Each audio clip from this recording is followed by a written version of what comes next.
ভিন রাজ্য থেকে কাজ করে ফেরার পথে রেল স্টেশন থেকে নিখোঁজ মানিকচকের ধরমপুরের পরিযায়ী শ্রমিক শ্রীকান্ত মণ্ডল। 20 দিন পরেও কোনো খোঁজ না পাওয়ায় আশঙ্কায় দিন গুনছে শ্রমিকের পরিবার।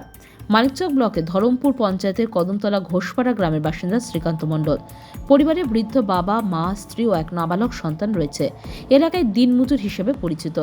বিগত 2 মাস আগে বাড়তি উপার্জনের আশায় পরিযায়ী শ্রমিক হিসেবে গ্রামের কয়েকজন শ্রমিকের সাথে হায়দ্রাবাদে পাড়ি দেয় শ্রীকান্ত।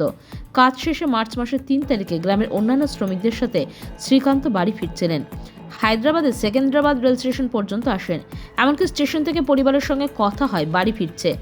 তার কিছুক্ষণ পর তার সঙ্গীরা জানায় বাড়িতে ফোন করে শ্রীকান্ত নিখোঁজ হয়েছে। সেই দিন থেকে বহু খোঁজাখুঁজির পরও শ্রীকান্তকে খুঁজে পাওয়া যাচ্ছে না। ইতিমধ্যে মানিকচক থানায় নিখোঁজ ডায়েরি করেছে শ্রীকান্তের বাবা রামচন্দ্র মণ্ডল। এমনকি হায়দ্রাবাদ সহ বিভিন্ন জায়গায় খোঁজাখুঁজিও করেছেন, তারপরও কোনো খোঁজ নেই তার। শ্রীকান্ত মণ্ডলের স্ত্রী ঝুমা মণ্ডল বলেন, স্বামীর সঙ্গে কথা হয়েছিল বাড়ি ফিরছে, আমরা খুশি ছিলাম। আর কিছুক্ষণ পরও সঙ্গীরাই ফোন করে বলল নিখোঁজ হয়ে গেছে। কোথায় গেল, কি হলো কিছুই বুঝতে পারছি না। হ্যাঁ, হারিয়ে গেছে। 3 তারিখে হারিয়েছিল। হ্যাঁ, এটা মাসে 3 তারিখে হায়দ্রাবাদ কাজে গেছিল। পরে 2 মাস খাটলো, খেটে আসছিল বাড়ি। আসার পথে তারপরে স্টেশনে বসে ওরা কোনখানে গেল, তো বলছে খুঁজে পাচ্ছি না। এসে দেখছি খুঁজে পাচ্ছি না। ওই নন্দু ছিল আর মাসির ছেলে ছিল, 3 জন।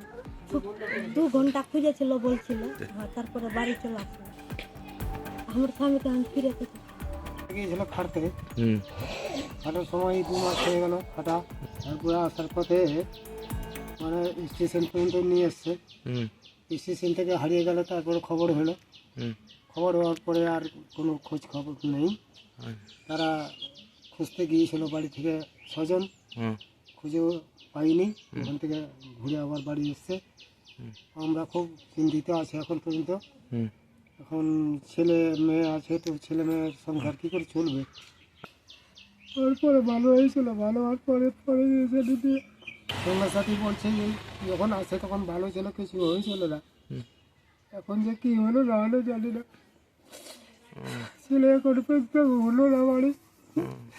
ছেলে চিন্তাতেই আছে। Bureau news Bangla Times.